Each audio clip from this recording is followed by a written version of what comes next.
Hi, Yvonne. Hello, Evie. Good Where does the Thursday week afternoon. go?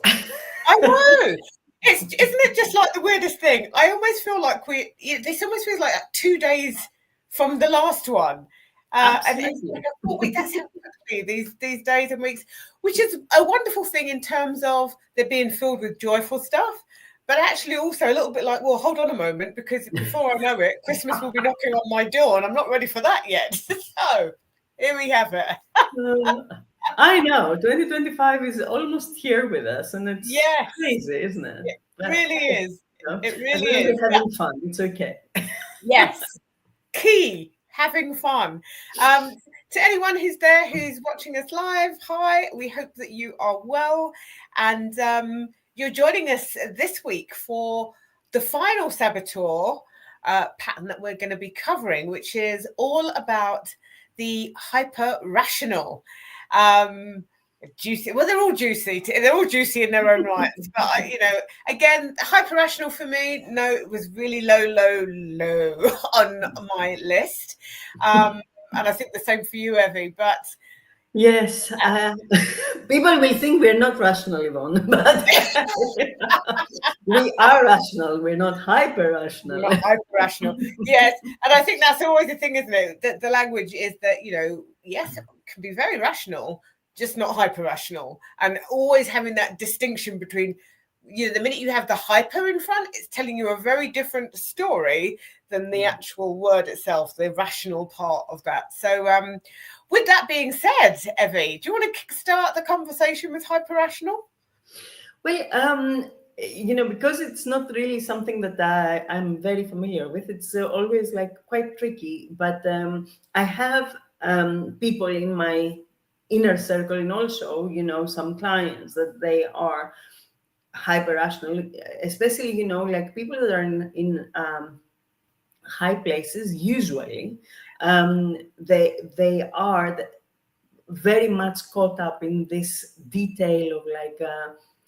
I need to know everything before I can make a move. I need to do so that plays a lot on the how they show up, Yeah. and how many like barriers they put in their steps forward, Yeah. especially with women. That really, it plays very well with the I'm not enough. Well, I don't know enough. How can I be enough? Absolutely. So it is becoming a vicious cycle. And I mean, when do you know enough? There is no end to this. But for the hyper rational, there is. They need to know Yes. everything Yeah. before they make that step forward, or before they make the change, or whenever. It's not like an educated guess for them. It has to be an absolute, and that is really paralyzing and very frustrating for the people around them as well. Indeed. Indeed. There's always that knock-on effect, isn't there? The impact that it has. And so that I think that intense focus on logic, on analysis, on having to know every single little thing. I think what happens in the hyper rational state is that with that intense focus, things like emotion and relations get kind of pushed aside. They become afterthoughts, because actually I just need to have the absolute detail. I need complete clarity. And I know that I have quite often, when I've had discussions with people, and I do call them discussions, about nature and the power of nature and how healing it is, it's almost like, that sounds lovely, but where's the science? Where are the facts? And well, fortunately, there are lots of facts and science to go with it. But it's almost like without that, they wouldn't want to believe that that nature could do all these things. It's that have to have that, and then of course there's a part of me that says I get the rational part, like wanting to have a deeper understanding. Of course, wonderful. Like you said, we also love to have rational thinking and being in our work, in our lives, how we are. But the hyper, where it is like full force and nothing is enough, unless there is this deep-rooted rationale part of it. And I also think that blocks people off from some of the things that are kind of not part of rational thinking. Like, I think the deeper mysteries of the world, the wisdom of the world is not necessarily all about being rational. Some of it is gut, right? Some of it is innate. Absolutely. And also, like it robs them from the joy of the moment, from spontaneity. Because there are things in life that, you don't necessarily have to analyze and hyper analyze till the cows come home. You need to just let be. You need to sometimes let your hair down. And it's very hard for the hyper rational to do that because they don't have the evidence. Why do they have to leave their hair down now? Why they can have fun now. It becomes like that tedious. And I know for some people listening to this, like, okay, that's a hyperbole, or it's like you're exaggerating.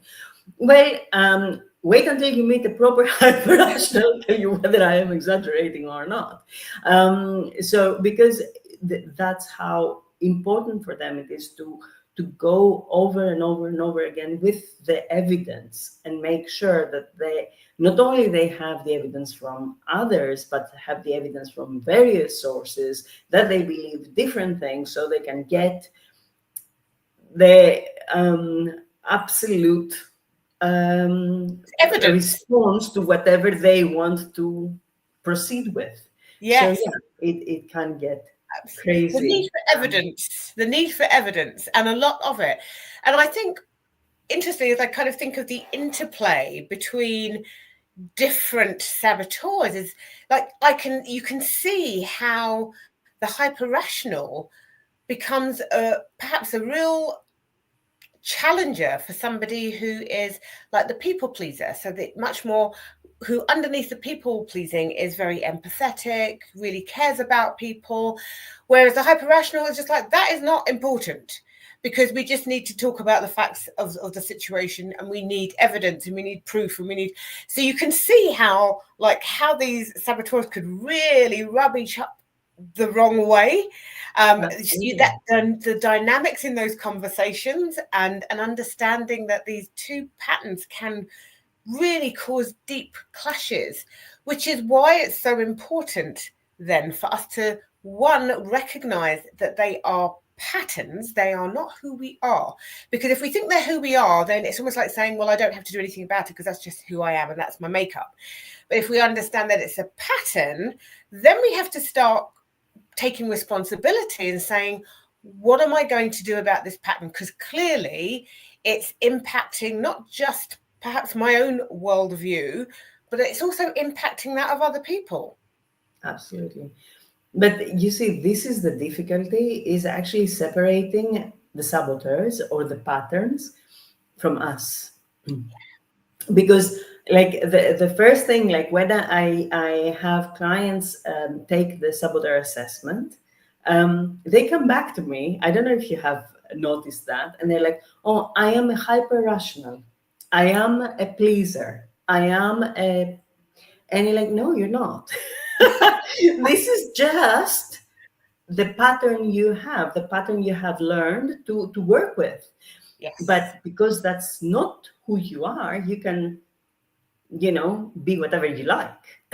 So absolutely, it's amazing how the language, how you hear the language once people engage with this work. Yes. Yeah. And I think we've got so used to labeling everything and everyone, and again, I like to think that knowing these saboteurs gives us an opportunity to understand the patterns that we have been running on, that served us probably incredibly well at some point, and underneath them there are these beautiful strengths that we actually want to be able to tap into.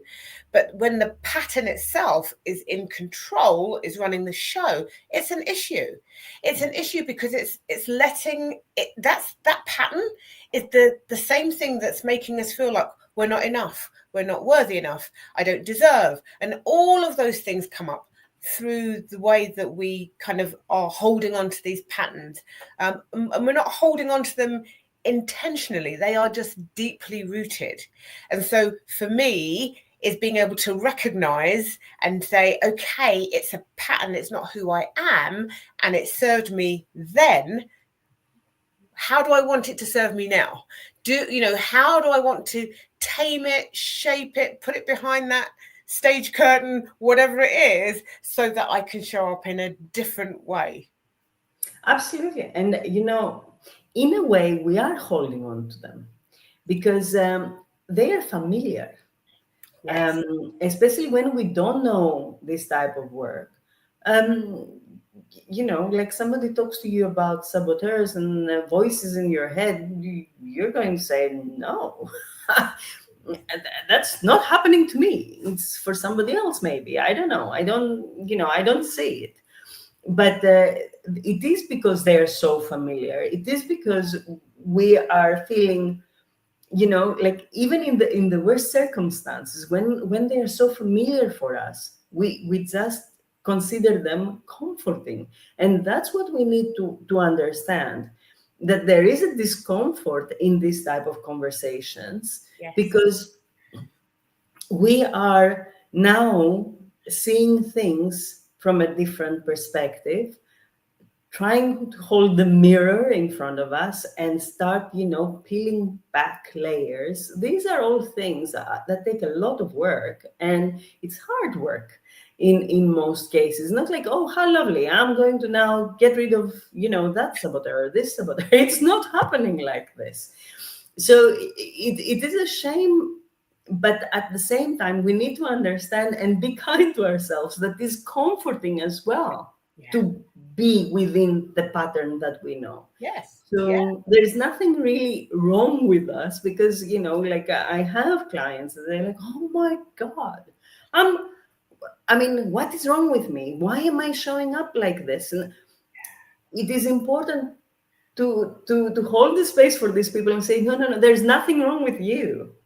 There's absolutely nothing wrong with you. You're human. That's all there is. And there is plenty that you can do to bring this to the states that you want and the states that you like, yes. to show up. And that's that.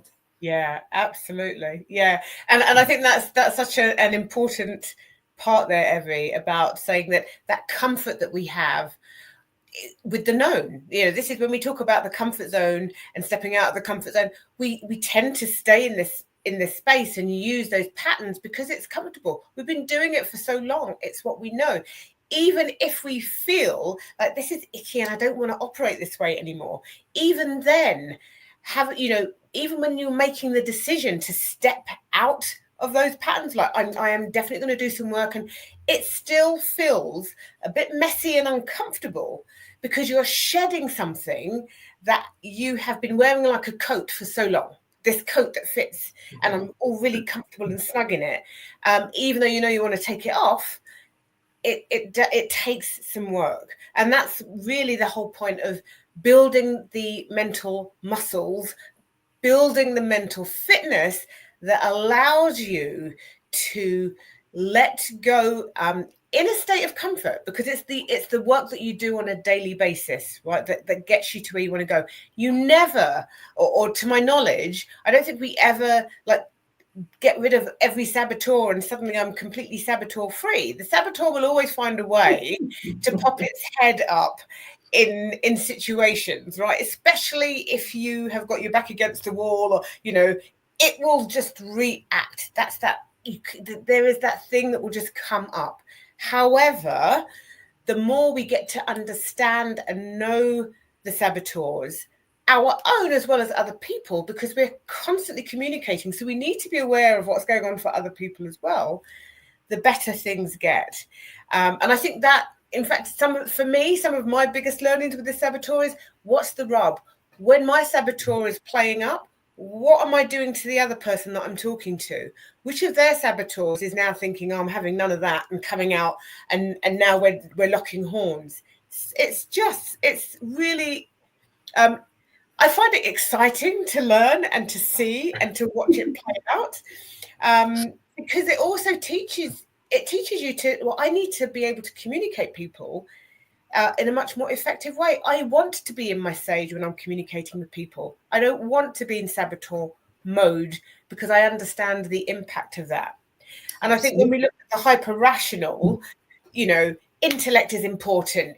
I don't really care about your emotions. I just want to know what you think. And when you think what you think, you best have evidence for it.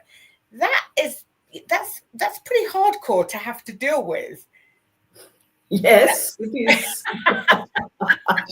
Very much so. But on the other hand, when you're dealing with a hyper-rational, and you are, if you have done the work, you understand, your own limitations, or how you want to show up, or what is your strong points, then it's easier to start helping that person, or any other person for that matter, like how you said, because it is your communication that makes the difference. Yes. And sometimes we feel so helpless, and you're like, oh, this person triggers me, and this is what's happening, and why are they treating me like this? And then, like, if you stop and listen to yourself, really, who is talking is your own saboteurs, and that doesn't serve anyone, least of all yourself.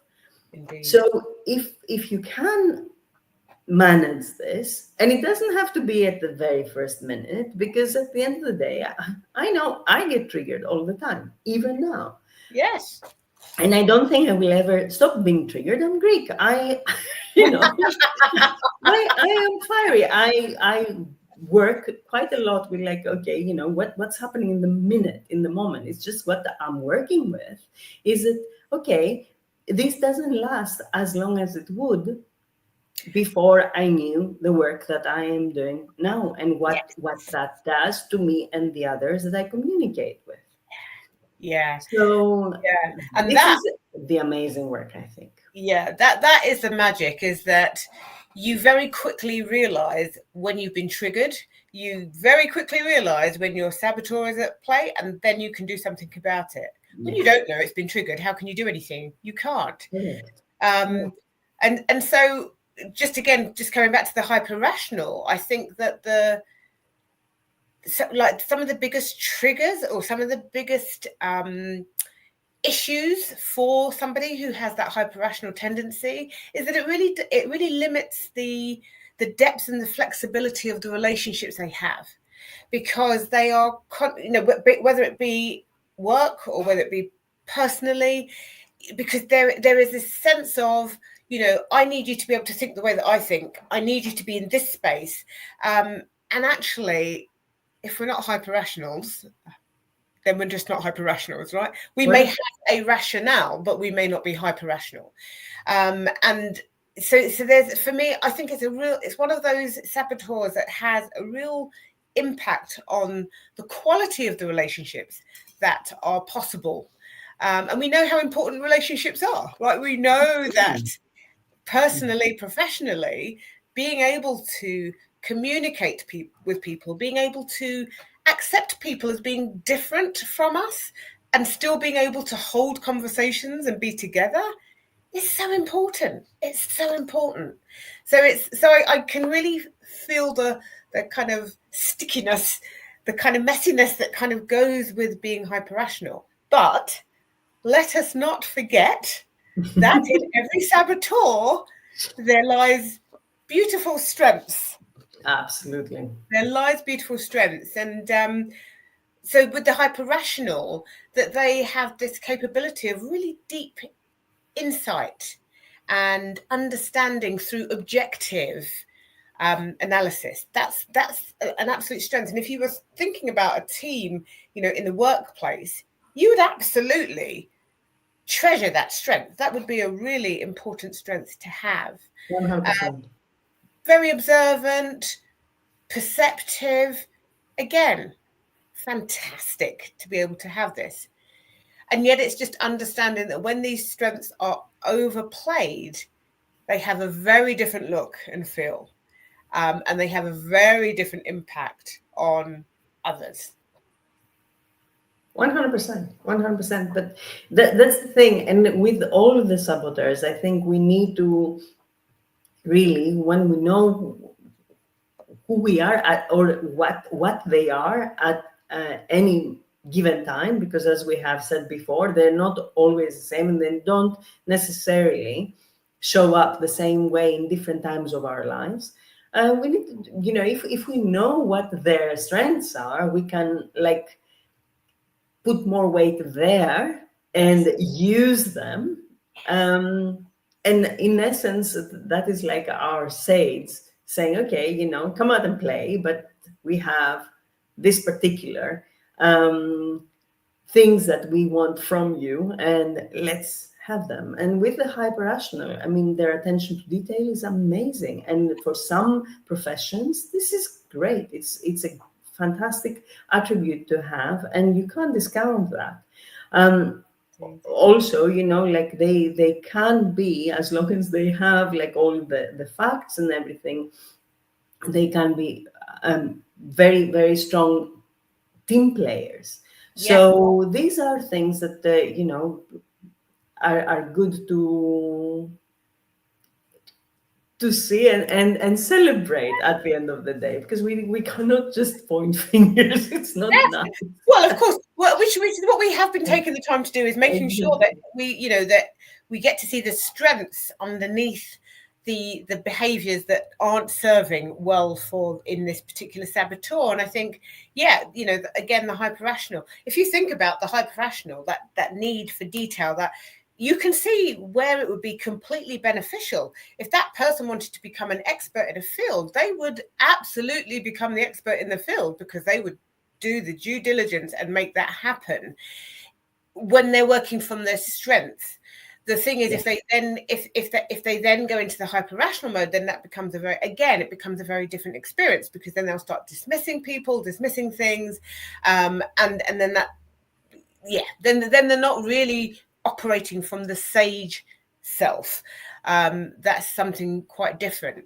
When I think about hyper rationals, I think probably brilliant explorers, because they really want to find everything out and put the puzzle pieces together. So I can see the brilliance within that saboteur. At the same time, being really mindful that if it becomes out of control and it becomes the hyper rational, then that becomes a really different state of operation, and people experience you when that pattern is being played out in a very, very different way. For sure. And also, as we said before, it is a break in your development, in your feeling being enough within whatever you're doing. It doesn't necessarily mean that other people will see you and will see your brilliance, but you won't. Because there won't be enough evidence. And it's almost like dismissing anyone that thinks that you are really brilliant. And it's hard. It's a hard life being a hyper rational, I think. That's such an important piece there, Emmy, because there is this, like, even just talking about, you can see how the brilliance could come up and shine and be, yet the person will think, I still don't know enough. I haven't got enough. How can you call me brilliant? I haven't shown you how brilliant I could be yet, because I haven't got all the pieces yet. So it's almost like talking themselves out of their own brilliance in this search for more evidence. They want to give you their evidence that they're brilliant. They haven't found them yet. So indeed.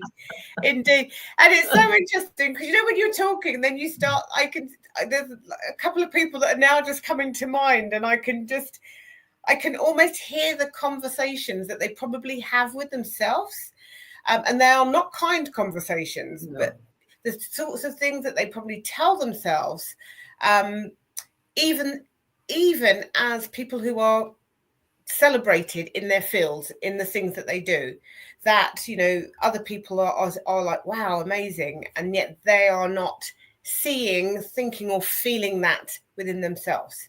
That there is just there's more that needs to be done, that I must do, and that also feeds into the perfectionist streak. Absolutely, yes. I think that the hyper rational is like using all sorts of things along the way, like, you know, the perfectionist to procrastinate as well. And, you know, like procrastination, as we know, is like more evidence that you're not good enough. So it's like almost feeding the fire with more and more wood, because everything becomes evidence to what you want to believe. Yeah. And we do know that if you want to find evidence for whatever it is you want to believe, you will find it. So, you know, that's the I want to say the beauty. It's not really the beauty, but it's the ugliness, really, of the saboteurs, because they will give you the evidence. No matter what you want, they will find the evidence, they will give it to you. Yeah, definitely. So that's why we need to be really not hyper vigilant, vigilant against them. And not hyper rational, just rational. Yes, absolutely. So we want to get rid of the hyper. And I think, you know, again, when you look at the name hyper rational or hyper vigilant, all of those hyper achievers, all of that hyper, it tells you it's in overdrive. If it's in overdrive, it's not working for the best of you. It is not working for the best of you. And it also means that apart from the fact that you are probably beating yourself up, you are also probably causing this real rift between yourself and others. And we need others. Even those of us who think we are islands, we need others. It's essential, right?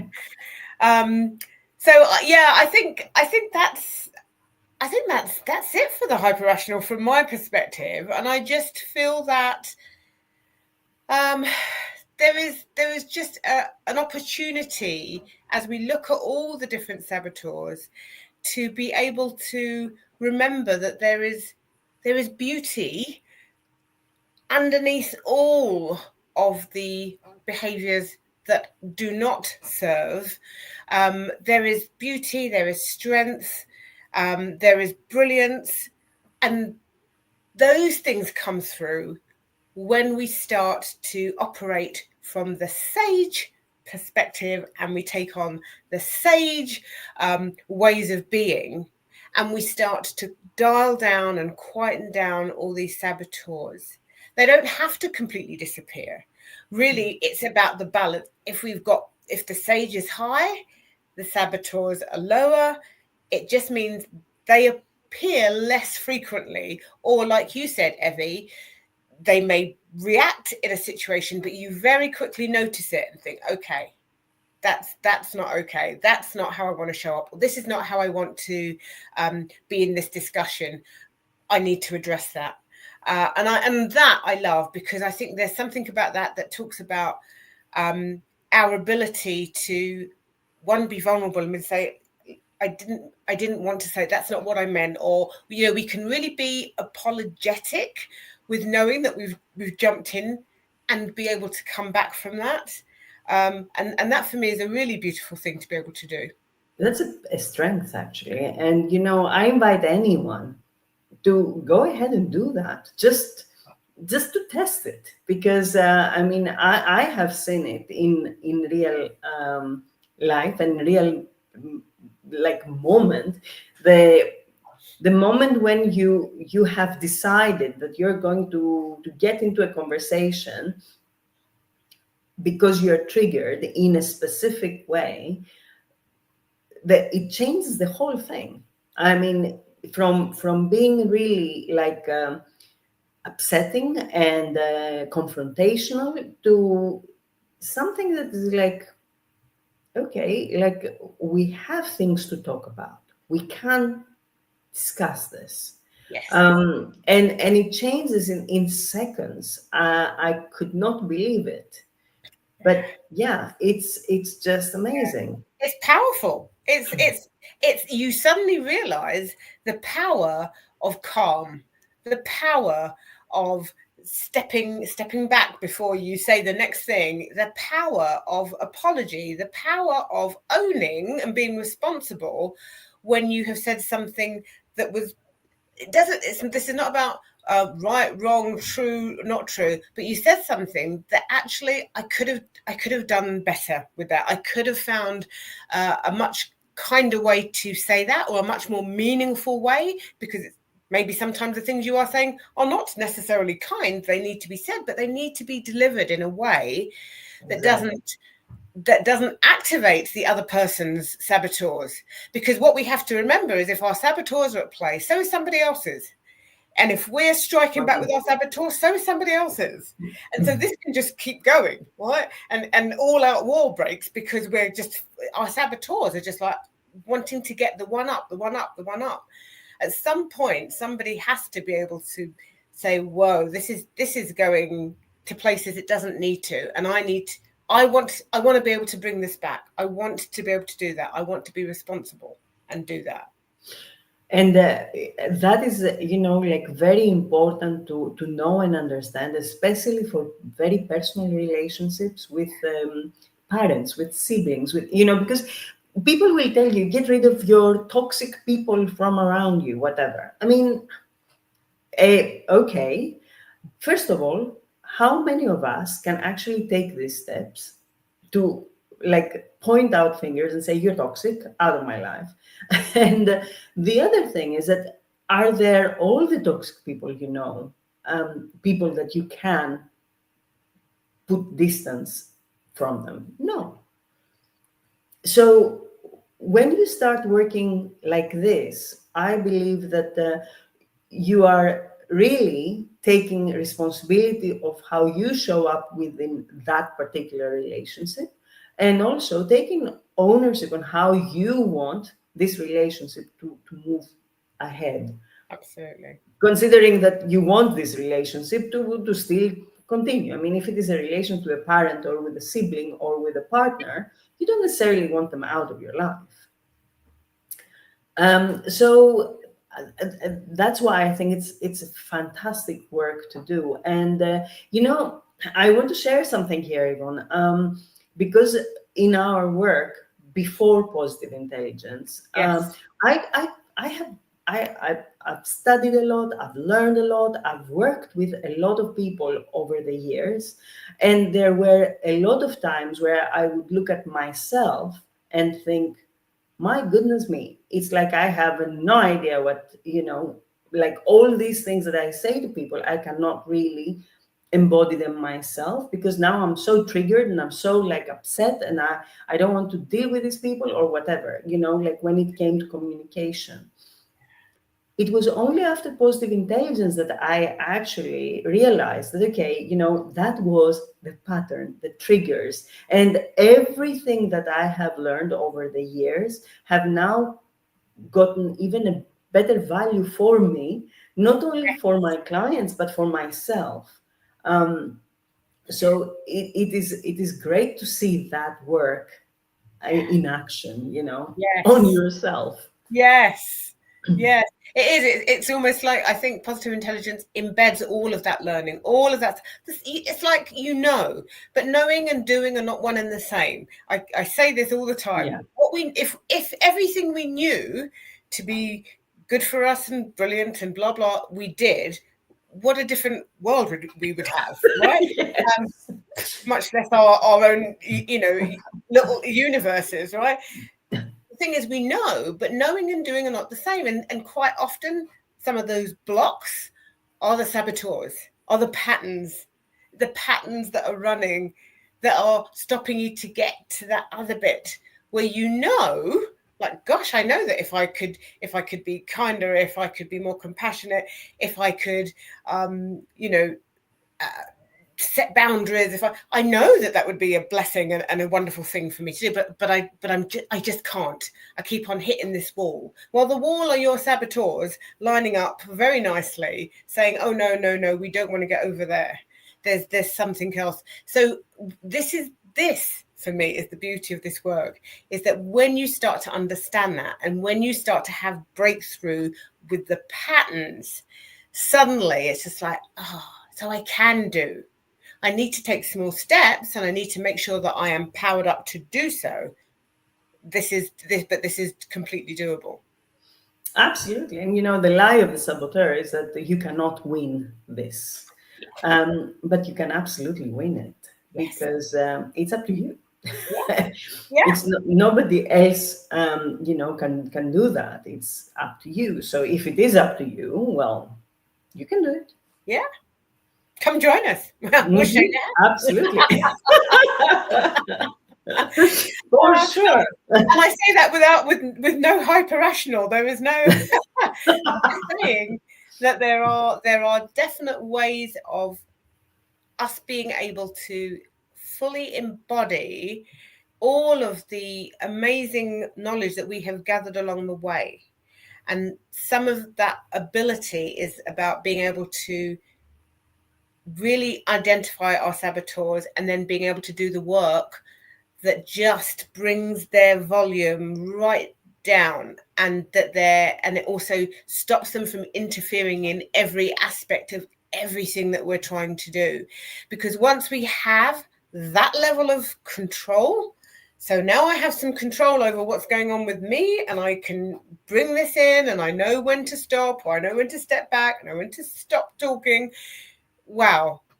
Just everything changes. And from a personal experience, quite recently, I was having a conversation with somebody, and I could tell the other person was getting quite heated, and I was thinking, now normally that would have just triggered me, and I'd have just had some barking to do, no if, buts, or maybes. My judge would have absolutely been in there like, who does this person think they are? What are they talking? I can hear it.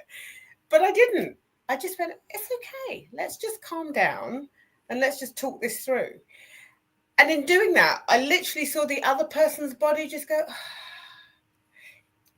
So like the saboteur was just deflated then. Their saboteur was deflated. And I just thought, this is the magic. This is the work. Yeah. Yes. It's just remarkable. I mean, I don't know, like from moment to moment, it's unbelievable. I have seen it myself, like big time. Yeah, it's really valuable stuff. So, okay, so that was the last of the saboteurs, the hyper-rational. And if any part of that kind of rang through to you, you may even be thinking, oh, I probably know some people. They may feel, for somebody else, they may feel very cold, very distant, very shut off. There's all these things that may come up that you experience when you're with somebody who's hyper-rational. And really what we're saying is, don't judge them. Understand it's a pattern. And actually, the minute you understand your saboteurs and you can have authority over them, you will be able to treat that person in a very different way. And that is the joy and the brilliance of this work. And we're going to be doing so much with this work in the new year. We're super excited. And next week, I'll be telling you a bit more about that. Is that right, Evie?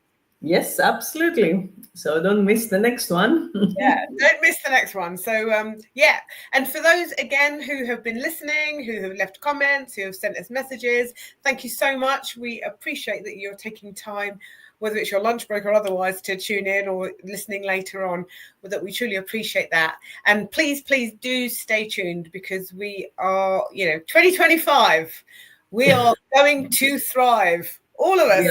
Yeah. Next level. That's it. Yeah. So wishing you all a beautiful and blessed day wherever you are. And Evie, as always, thank you so much for joining me. Always thank you, Yvonne. It's been always a pleasure.